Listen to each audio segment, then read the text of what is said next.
ตันสิงไว้เส้นเพยเล่เป็นพบตูมันแต่เป็นพันหน้าวังลุยเนวัดจาหาเนโซเซลิกทองเสกเมื่อตาวังขอบตูบาอักวันมีกอบโดดาเวโซเซลิกปาที่สิวยีชินเซวกลาไม่อาขึ้นดอยคือลูกบีนเอาขบพยามลูกตอนข้างแข็งร้องเน่มเบียขิดซุนซูกองซีโนเนเหเสียผิวอยู่ไม่ลอยเบอร์เวซีอย่างทุชินโนจิตจังอล้อลอยเยอะเอกออกเหม่งต้นตันมือไม่หลดโซยีตาโยตอนสับยาจังตอนเคตันซีเมพอกก็บอกจีตัวนี้วันทันนอนข่อยตันเห็นเด่นพัดข่อยตันเฮงซีเด่นพัดเป็นนอก็เต็มคือ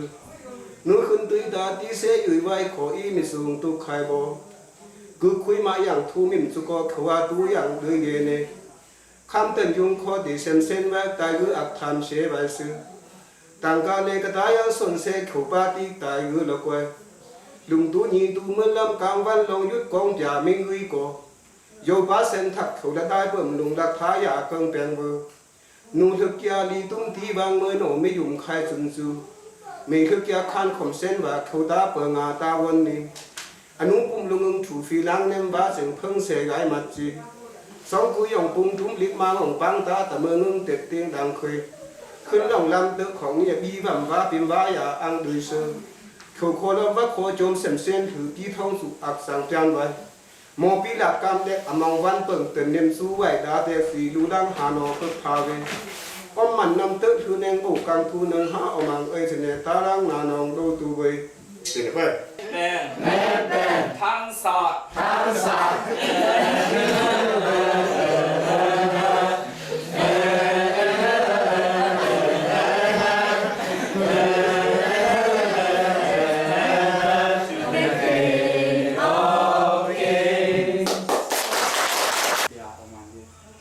อาจารย์ยอดอมนึงมันเนี่ยการตกลงกับทางเราอังว่าเวปิญญาอมจากทางมันคือคุยสุยเทเวทางตัวเจสิทางกับแกก็การทำจีการตกลงมึงนำการได้การคอยแยกกันเนี่ยจุเจ้ทางก็กับพากิจีอาจารย์กับพากิอีกสิ่งจีนวันนี้อังพูดเลยจุไม่ตุยล้ำเลยวันแต่เปิดนอกการทางนี่ก็ลูกค้าจีนจุผู้อเมริกันเจ้ลูกค้าเนี่ยทุกการดีหรอจุไว้กันเนี่ยทางมันจะการหรอจุไว้นี่เราเป็นตัวกันเป็นเนี่ยได้ตัวไว้เช่นนี้那跟杨老师他修了不就屋里也别人老看嘛，屋里一不行的时候，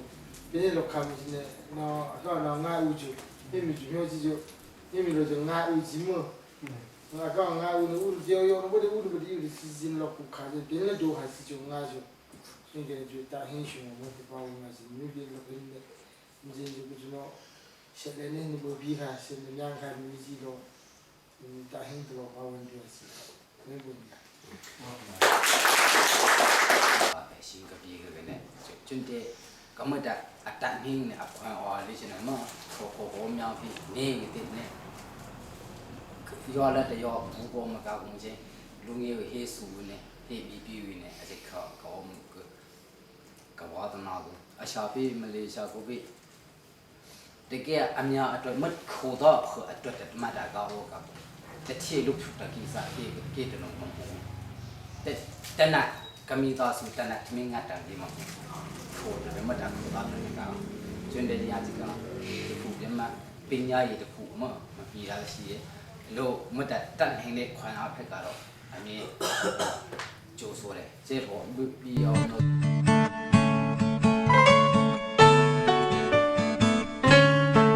ยาคายโยมาดาวเรนเนเสน่ห์เดชินดาวเดนกระดมยิมมันนี่ปูรามยินซีซันเนยาวสองปัญญาပွင့်ဖူးတဲ့ထင်းရှူချယ်ရီတောင်စလက်တွေတဘာဝ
ဘာဝလာတွေပေါ်ထုတ်လျက်နေတောင်ဆွေသွဲသွဲကြောဖြစ်ရင်သွားလာတဲ့ခရီးသည်များတောင်ရသမားတွေကိုဝေးကလမ်းမြေမြင်းဒီလမ်းကလေးကိုလိုက်ပြီးကားလေးစီရင်ဖုံးချလာဒါဟာလေချင်းပြည့်ရဲ့အလှတစ်ခုပါတောင်ပေါ်ခေါင်းရီချုံမြမြတကြိုင်လောက်တော့ရင်အမောပြေဒါဟာလေချင်းပြည့်ရဲ့ဒီလေးတစ်ခုပါဒါဟာလေချင်းပြည့်ရဲ့အလှတစ်ခုပါ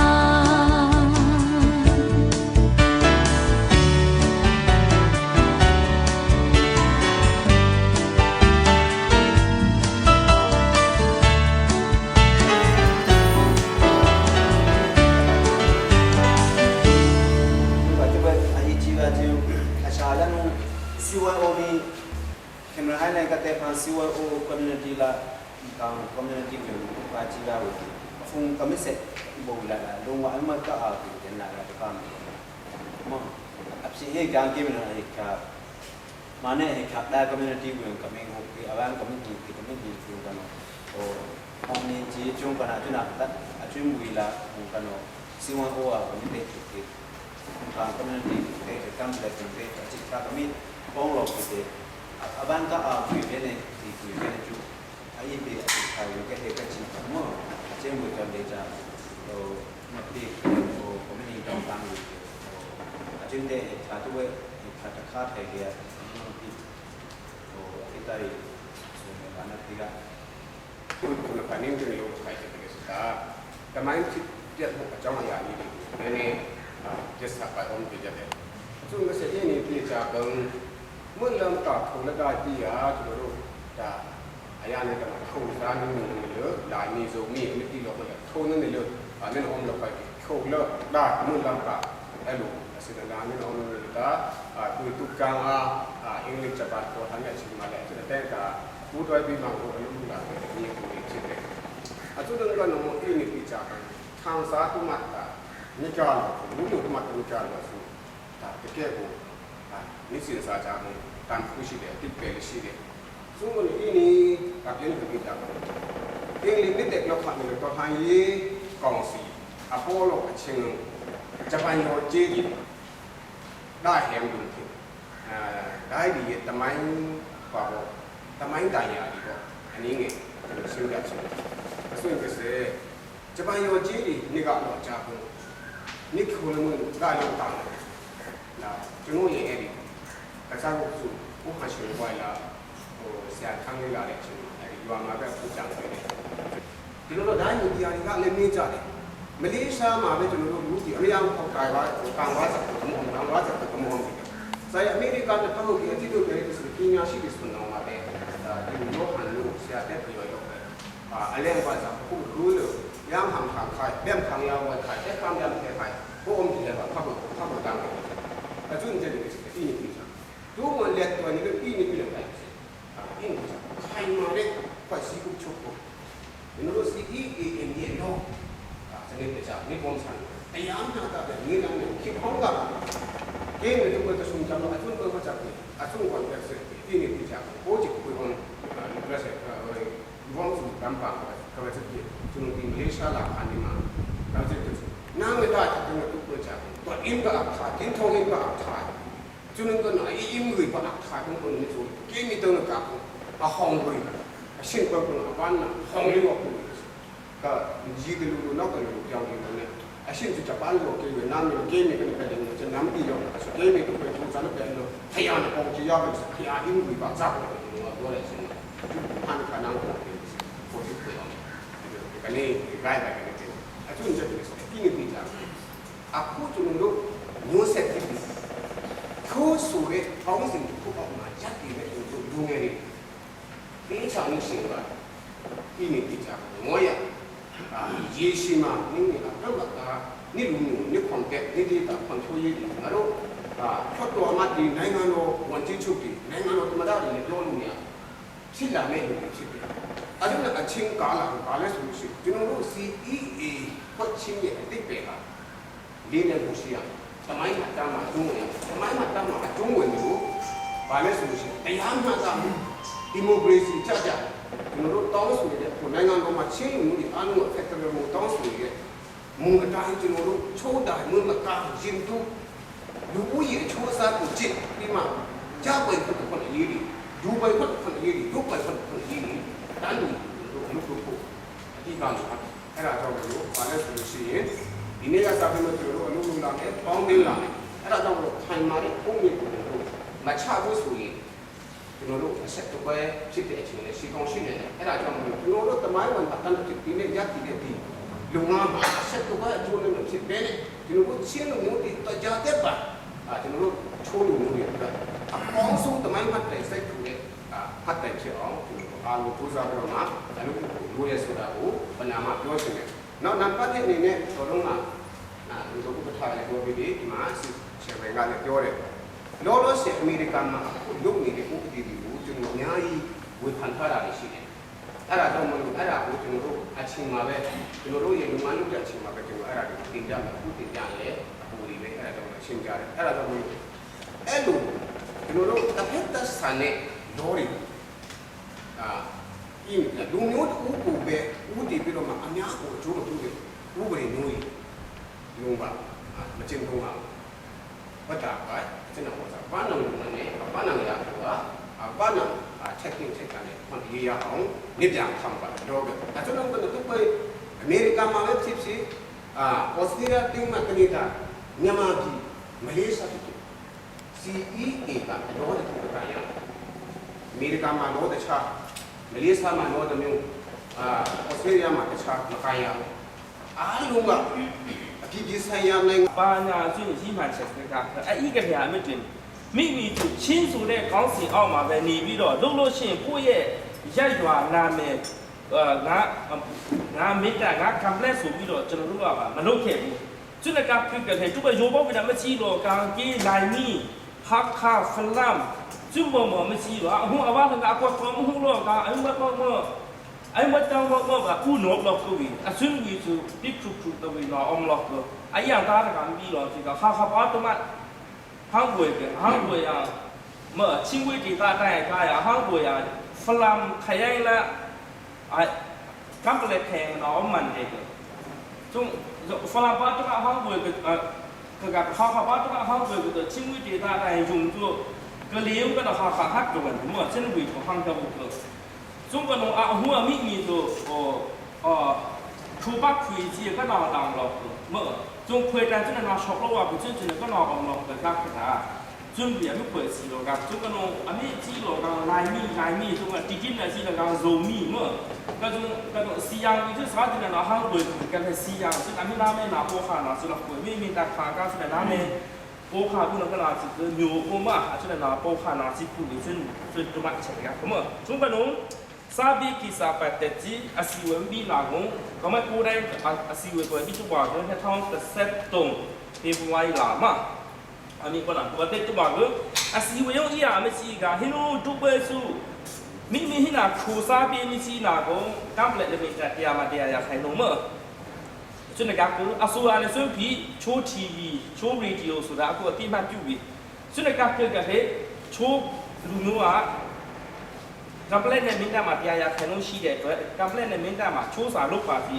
အပေါ်ကနာ force မပြီးတော့ဆိုတော့ force ပြီးတော့ခဏမိမိတူပဲဆိုအဝန်ပညာတာလောက်တော့လောက်မှရင်းတူတကပြီးတုံတာထတကပြီးမှမကောင်ထတကတုံကနုကိမွန်းထတငါထတမဆိုကပညာတာဖြစ်လို့ငယ်ပြီးတော့လောက်ခတာအမတ်စာပိခွေမှာခွေစီတော့ခွေဆိုတော့ကခွေကခတာစာပေခွေစီအောင်ပါဒီကကူမမြမဟာဒီဆရာရောင်လို့ဒီမှာဆရာခုံအောင်လို့ဒီကတော့ခေါ်တော်မူခြင်းခံရပြီမှာကိုစာပေနောက်တော့ကောင်းမှကြည့်ဆရာထောင်ငါအောင်နေတဲ့စီမဆရာရောင်လို့นี่ဆိုကတော့ခုံပီယောကဆရာရောပြီนี่ဆိုကတော့ complete အမှငါအောင်ကအတဲ့လို့ဘယ်တော့မှစာပေဖွဲ့စည်းတယ်ဘာဖြစ်လို့ဒီဟာဖွဲ့စည်းတာလဲဘာအတွက်လဲเนาะဘာခံယူချက်တည်နေလဲ တဘောကနိုင်ငံရေးကျွန်တော်အခုနိုင်ငံရေးကိစ္စတော်တော် popular ဖြစ်လာပြီးမြန်မာနိုင်ငံမှာနိုင်ငံရေးကိစ္စအများကြီးလုပ်လာစီရရှိတယ် CEA က NGO အနေနဲ့လား NGO အနေနဲ့ပုံစံမဲ့ကျွန်တော်လုပ်တာလားဟိုနိုင်ငံရေးပါတီအခြေအနေမှာကျွန်တော်ဒီနဲ့ဘယ်လောက်အခြေအနေထိကျွန်တော်လူတွေကိုပံ့ပိုးပေးမှလားကူညီပေးမှလားကျွန်တော်ဒီဟိုလေတန် voice option ဖြစ်ပေါ့နော်ပါခံယူချက်ရှိလဲဆိုတာလေးတွေလေကျွန်တော်မှာခံယူချက်တည်လိုအပ်တယ်ပြီးတော့ရင်ဖမ်းချက်တည်ပေါ့နော်ရင်ဖမ်းချက်တည်လဲလိုအပ်တယ်ဆိုတော့ CEA ကအချို့လိုမျိုးတိုးတက်ဖွံ့ဖြိုးဖို့အတွက်တက်ဆိုရင်ဒီလိုမျိုးအကြောင်းပြတာတော့အခုအားလုံးကလုံနေတာလဲချိုးလိုမျိုးတွေဖွံ့ဖြိုးဖို့တော့သူ့ဟာနဲ့သူတို့လုံနေကြတာပဲဒါပေမဲ့ target တွေလိုအပ်တယ်နော်ကျွန်တော်ပါရင်လုံမလဲဆိုတဲ့ target လေးလိုအပ်တယ် ဝါဝင်အဖြစ်ကြရန်လိုအပ်လာပြီးနှင့်အညီချိုးတိုင်းရင်းသားအစည်းအရုံးတွင်ဘာသာရေးမျိုးနွယ်စုဆိုင်ရာခွဲခြားဆက်ဆံခြင်းမရှိစေပဲချိုးမျိုးနွယ်စု၏ဂုဏ်သိက္ခာကိုထိပါညှိုးနှွမ်းစေမိလုံရမှန်သမျှကိုအစဉ်ဆန့်ကျင်၍ချိုးဒေသရှိပိုးပွားပိုင်တရားစာရနှင့်တဘာဝပတ်ဝန်းကျင်ကိုလည်းချိုးမျိုးနွယ်စုများပူးပေါင်းကာကွယ်ထိန်းသိမ်းကြရန်ဤညီလာခံမှာထပ်ဆင့်နှိုးဆော်သည်ငါ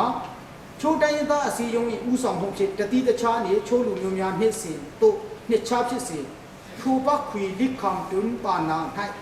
ဆုံဆုံညီညီပြန်လည်တွေ့ဆုံကြပြီးချိုးမျိုးဆက်တစ်လူငယ်များအားမိမိတို့၏ချိုးပါတာစကားချိုးရင်ကျေးမှုအမွေကောင်းများလက်ဆင့်ကမ်းနိုင်ရန်အလို့ကချိုးတိုင်းရင်းသားတိုင်းနှင့်အမျိုးသားရေး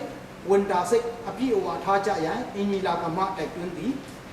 6မင်းတပ်မျိုးရှိချိုးတိုင်းရင်းသားအစည်းအရုံးဗဟိုရုံးချုပ်အားအစိုးရမှလူမှုရေးအဖွဲ့အစည်းဖြင့်အတိအမှတ်ပြုပြီးတရားဝင်မှတ်ပုံတင်ပေးရန်အရေးကြီးပြီးလက်ကျ2014ခုနှစ်မှာစရကိုပိုင်အဆောင်အုပ်ဖြင့်ချိုးတိုင်းရင်းသားအစည်းအရုံးခိုင်မာစွာရပ်တည်နိုင်ရန်ပြည်တွင်းပြည်ပရှိချိုးတိုင်းရင်းသားတိုင်း၏တာဝန်ဖြစ်တည်နေသည်ချိုးတိုင်းရင်းသားများ၏အနာဂတ်စီးပွားရေးလူမှုရေးပညာရေးကဏ္ဍများဘက်ဆုံးဖွံ့ဖြိုးတိုးတက်လာရေးအတွက်မိသူမဆိုမိမိရှိရာဒေသမိမိကြရာကဏ္ဍအသီးသီးမှဥက္ကချက်တဲတပွင့်ပမာတက်ကြွစွာပူပေါင်းပါဝင်လှုပ်ဆောင်ကြပါရန်အင်ဂျီလာကမှတိုက်တွန်းနှိုးဆော်သည်မဟင်ကျုပ်ဒီ USA ကနေထုတ်တဲ့ဟောဖြစ်တယ်စကားမဆက်တစ်ချက်ပြောလိုက်အောင်နော်ဝေးကတော့ကျွန်တော်ဟိနာ好送，他不用那种不是说，现在一点 objective 来讲，微信那么多，如果就我手里头了，爸妈没洗过，他没有我跟他说哈，你看看嘛，从那打个东西嘛，那东西嘛，我跟他说，手里嘛来看都都来到我爸妈嘛，我爱种嘛写的说，就我这种看了，这个在滴滴滴来的，而且嘛。နော်ဝေးနဲ့တိုက်ကိုရုံးစာပို့လိုက်တယ်ဥခိနဲ့ဒီခိုးနိုင်ငံရေးထုတ်ချမ်းမှုတမိုင်းဆိုတာဖတ်လို့ပေါ့ကျွန်တော်ရဲ့အဟိနတိုက်ကိုညွှန်ပြီးတော့ကျွန်တော်ပိုင်နေတဲ့ထားလာတဲ့စာအုပ်ရှိတယ်နောက်ကျုံတဲ့အချိန်မတူလို့ဆိုတီးရှင်းအောင်စီမရှိတယ်ဘာမှမဖတ်အများကြီးရှိတယ်အိန္ဒိယမှာဘယ်လိုလုပ်ခဲ့တာအိန္ဒိယမှာလူမျိုးနဲ့ဆုံးတယ်ပါတာနဲ့ဆုံးတယ်လူစုဘောဝိုင်းဆုံးတယ်သူတို့ထုတ်ချခဲ့တာမလို့ခိုးရုံနဲ့ဆိုတာဘယ်တော့ထုတ်ချခဲ့အတိအကျလောက်လာတယ်ဆိုတော့မောနေနော်တိတ်မဆောင်နိုင်ဘူးဒါလည်းကျွန်တော်နားလည်ပေးပါဒါပေမဲ့လည်းအမြင်နဲ့အားလုံးရှင်းဖို့အရင်လိုပါတယ်ပြီးတော့မှလူဆောင်ဖို့လိုပါတယ်ဘာလို့လဲဆိုတော့ဒီဟာကအရင်တုန်းကမရှိဘူးတဲ့အခါမရှိဘူးတဲ့ဟာဆိုတာခုနပြောတဲ့ပုံစံဖွဲ့စည်းတွေရောရှိတယ်အဖွဲ့အစည်းရှိနေမဲ့လည်းဖွဲ့တဲ့သူတွေလောက်နဲ့ပဲတွားတဲ့အဖွဲ့အစည်းဖြစ်တယ်သူတို့လူကျင်တဲ့လူမျိုးစုတွေအားလုံးပါဝင်ပြီးတော့မှကျွန်တော်တို့လူလာတဲ့လူကျင်တဲ့ပုံစံမျိုးမရှိဘူးဆိုတော့ကျွန်တော်တို့လူကျင်တဲ့ပုံစံလူလာတဲ့ပုံစံမျိုးဖြစ်နိုင်အောင်ဆိုရင်ကျွန်တော်တို့အားလုံးကအမြင်ရှင်းဖို့နံပါတ်1လို့ပြီးတော့မှအားလုံးပါဝင်ဖို့လိုတယ်အားလုံးသဘောတူဖို့ဆိုတော့ကျွန်တော်တို့ဓာတ်ရဲ့အမြင်နဲ့တော့ဥပမာအဖြစ်ပေါ့အခုကျွန်တော်တို့အားလုံးသဘောတူရင်တောင်မှကျွန်တော်အားလုံးသဘောတူတယ်ချင်းကိုဂျိုကိုချင်းလို့ပဲမှန်ဆိုရင်ဒီကမှာပွင့်ဒါပေမဲ့ချိုးဆိုတာလည်းပဲချင်းပဲကျွန်တော်တို့ဒေတာစကားအရာထိုးလို့ခေါ်တာချင်းကိုခုတ်ခါချင်းဒီခုတ်ခါမတဲ့ကြောင့်ဒီတာခါမှဒီခုတ်ခါဒါပေမဲ့ဒါဆိုတာကလူမျိုးပုတ်ပတ်ခွေရမင်းကတော့ဆက်ဒီတာခါမတည်ရတကယ်တော့စကေခုတ်ခါဒီတာတာပြကေခုတ်ခါခမရဘောပြောဆိုဟာရာဘုံကိုရောက်ပြီခမရဘယ်လိုလဲချင်းမဲ့လို့ပြောမယ်ကျွန်တော်တိုင်းချင်းနေရမှာကျွန်တော်ကချင်းတိုင်းဖြစ်တယ်လို့ပြောမယ်ချ ချင်းငါလို့ပြောမယ်ချင်းဥပုလို့ပြောမယ်ချင်းမွန်းလို့ပြောမယ်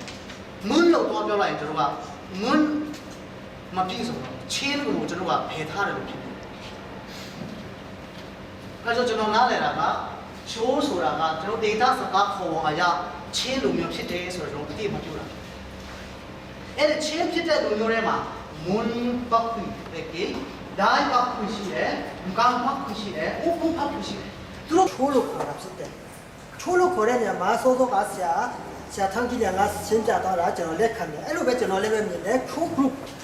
group တဲမှာမွန်းရှိတယ်ဒိုင်းရှိတယ်ငေါရှိတယ်ဥပုရှိတယ်ရင်ဒူးတာဖြစ်တယ်ဟုတ်ပြီနော်ကျွန်တော်ဒီနေရာမှာကျွန်တော်တို့ကောင်းကောင်းဒီမှာရှင်းဖို့လိုတာအားလုံးကကျွန်တော်တို့နားလည်ဖို့ကရင်ဒူးထဲနဲ့မပြည့်စုံဘူးကျွန်တော်တို့လူမျိုးတွေဆိုတဲ့စုကိုပြောမယ်ဆိုရင်ပြည့်စုံပြောဖို့လိုတယ်ကျွန်တော်တို့ဒီမှာရင်ဒူးမဟုတ်ဘူးရင်ဒူးတာဖြစ်တယ်ရင်ဒူးတိုင်းနဲ့မဟုတ်ဘူးရင်ဒူးတာဖြစ်တယ်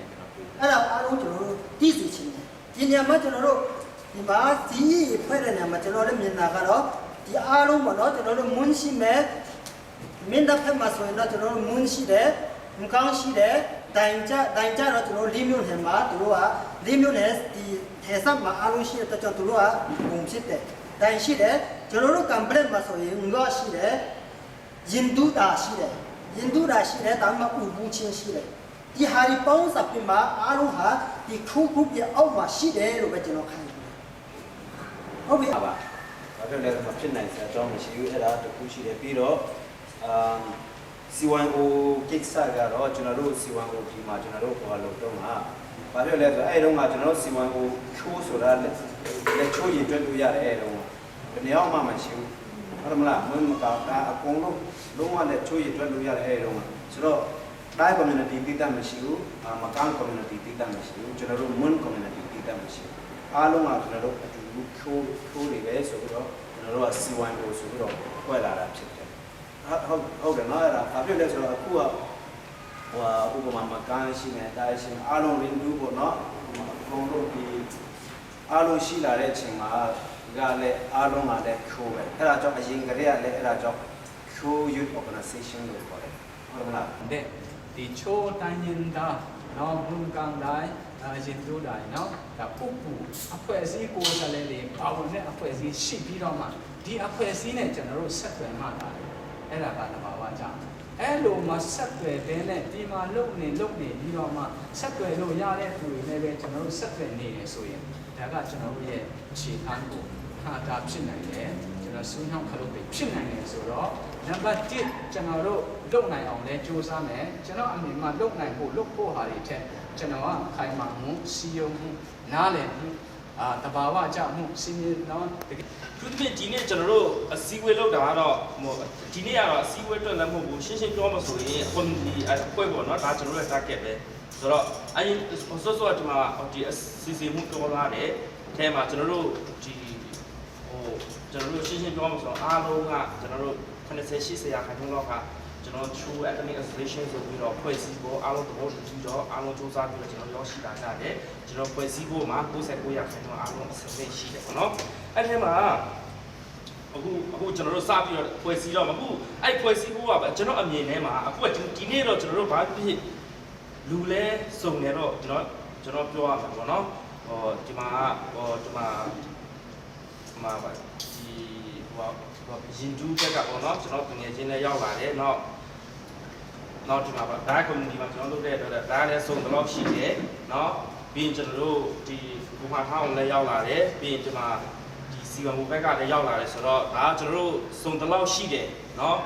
ဆိုတော့ကျွန်တော်စီဝံအိုစဖွေးတဲ့အချိန်မှာတော့ကျွန်တော်မရှိသေးနဲ့သူတို့